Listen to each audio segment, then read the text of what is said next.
ಈ ಮೋದಿ ಅಂಧಭಕ್ತರು ಇದ್ದಾರೆ ಕೆಲವರು ಸೋಷಿಯಲ್ ಮೀಡಿಯಾದಲ್ಲಿ. ಅದು ಮೋದಿಯವರ ಅಂಧಭಕ್ತರಲ್ಲ, ಬಿ ಜೆ ಪಿಯ ಸೋಷಿಯಲ್ ಮೀಡಿಯಾದ 300-400 ಜನ ಅಂಧಭಕ್ತರು. ಅವ್ರಿಗೆ ಅಂಧಭಕ್ತಿಗೆ ಲಿಮಿಟೇ ಇಲ್ಲ.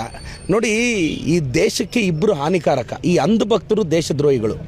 ಈ ಮೋದಿಯವರ ಅಂಧಭಕ್ತರು ಈ 12 ವರ್ಷದಲ್ಲಿ ಏನು ಮಾಡಿದ್ರು ಅಂತ ನಾವಿಟ್ಟಿರೋ ಕಾಂಗ್ರೆಸ್ ಸರ್ಕಾರದಲ್ಲಿ ಇಟ್ಟಿರೋ ಹೆಸರು ಚೇಂಜ್ ಮಾಡಿದ್ದು ಬಿಟ್ಟರೆ ಇನ್ನೇನೂ ಮಾಡಿಲ್ಲ.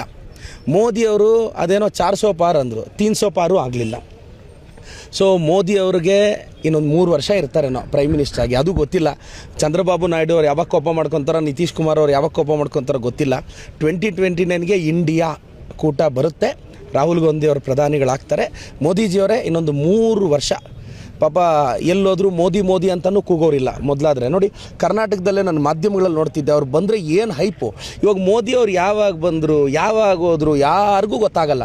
ನೀವು ಕವರೇಜ್ ಕೊಡೋದು ನಿಲ್ಲಿಸ್ಬಿಟ್ಟಿದ್ದೀರಾ. ಕವರೇಜ್ ಕೊಡಬೇಕು ಅಂದರೆ ಡೆವಲಪ್ ಆಗಿರಬೇಕಲ್ಲ. ಸೊ ಮೋದಿಯವರು ಈ 12 ವರ್ಷ ತುಂಬ್ತಿರೋ ಇದರಲ್ಲಿ ನಿಮ್ಮ ತುಂಬ ಕೆಟ್ಟ ಅಭಿವೃದ್ಧಿ ಕೆಲಸಗಳಿಗೆ ನನ್ನ ಧಿಕ್ಕಾರ ಹೇಳ್ತಾ, BJP ಹಟಾವ್ ದೇಶ್ ಬಚಾವ್, BJP ಹಟಾವ್ ದೇಶ್ ಬಚಾವ್.